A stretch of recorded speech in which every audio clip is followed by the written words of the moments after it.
You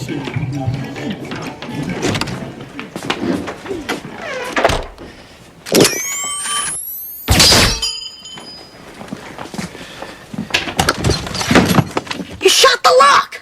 Bullets don't hurt you, remember? I'm talking about a lack of finesse. You pick locks, you don't shoot them. All right, just give me the head and let's get out of here.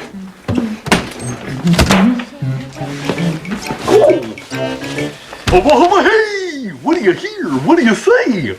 What's the nice man doing in Arnie's dressing room? The nice man is a policeman. Special Unit 2, show's over, Link. Arnie doesn't understand the nice policeman. Oh, yeah? Maybe Arnie's friend, the Piper, can explain.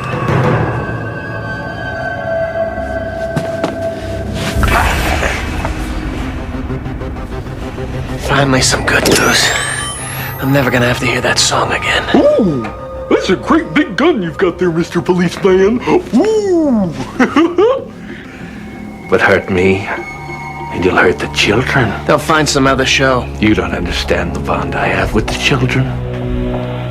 Watch the top row. I think I feel like having them stand. Well, maybe I'll have them jump off the bleachers to land on their heads. I'm curious how badly they'll be hurt. Don't. You destroy the bond I have with the children now by killing me, and you'll have a city full of kids whose minds you'll never get back. You're lying. You want me to be, but I'm not. You're between a rock and a hard place, cop. I control the children like puppets, and there's nothing you can do about it. We'll see about that. I'm taking you in. I don't think so.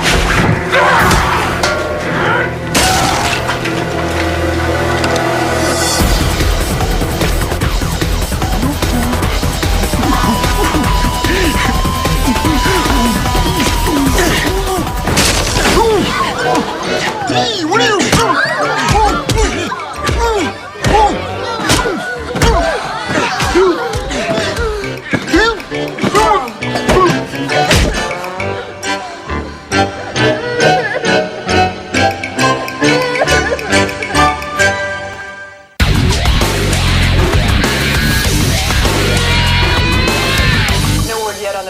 Behind the attack. Now let's take another look, and again a warning, this could be traumatic to children.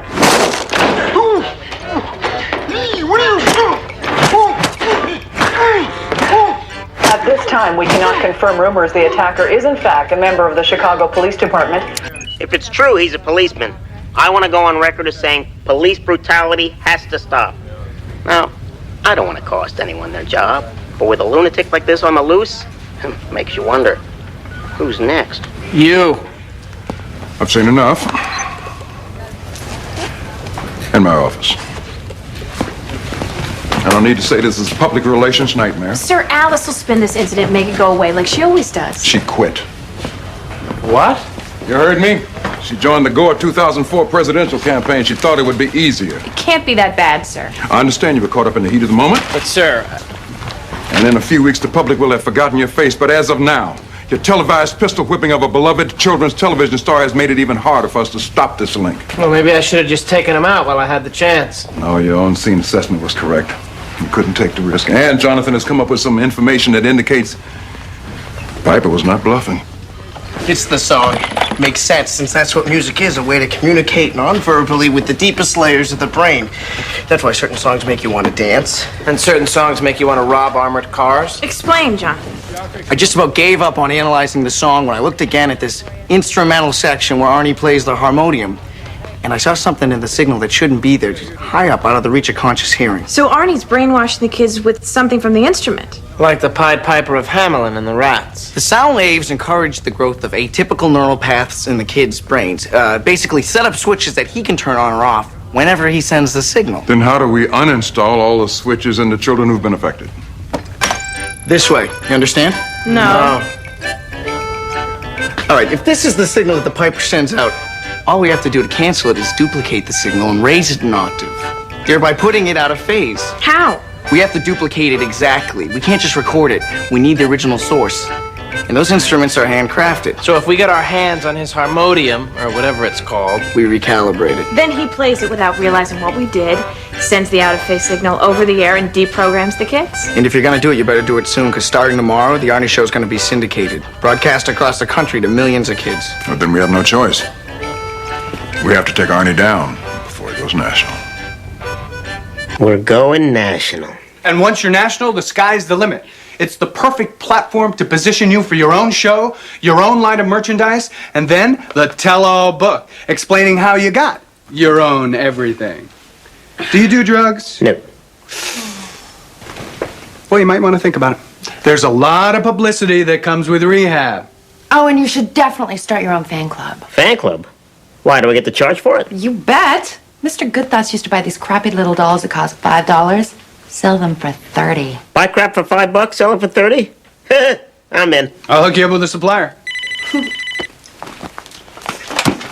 Dressing room? Do you want to talk to Nick O'Malley? Absolutely not. Doesn't sound like he's going to take no for an answer. Watch this. Nick, listen, buddy. This is Sid Baumstein. I represent Mr. Mean Jeans, and he is way too busy to talk to you. Hey, Jack Hall, don't interrupt.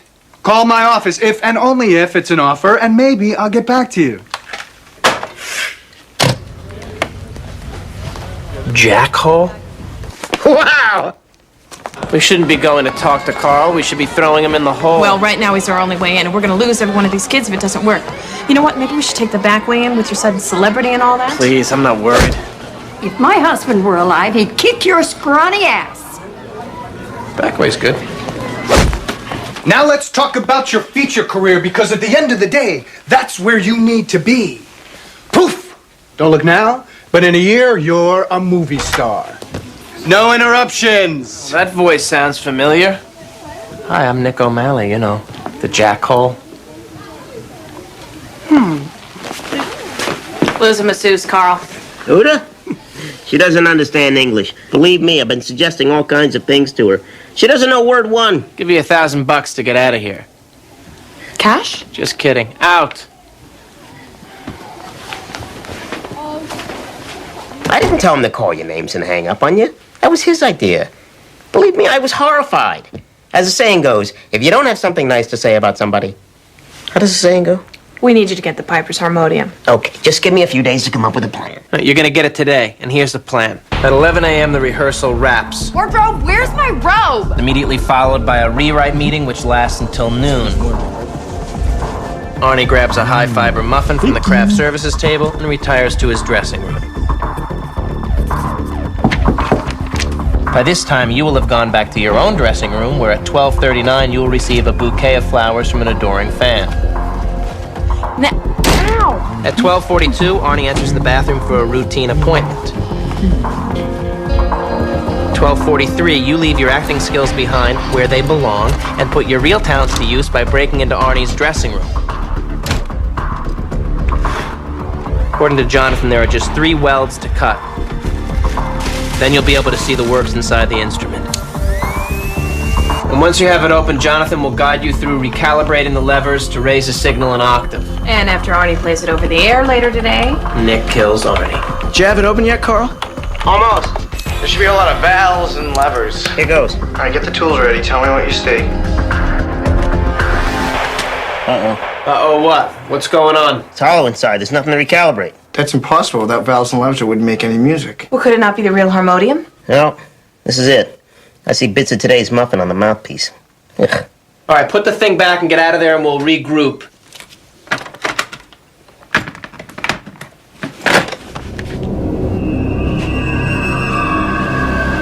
Hubba hubba hey! What do you hear? What do you say, Mr. Mean Jeans? Oh, wait a minute. This isn't my dressing room. What do you know? Yes. What do you know? Oh, poop.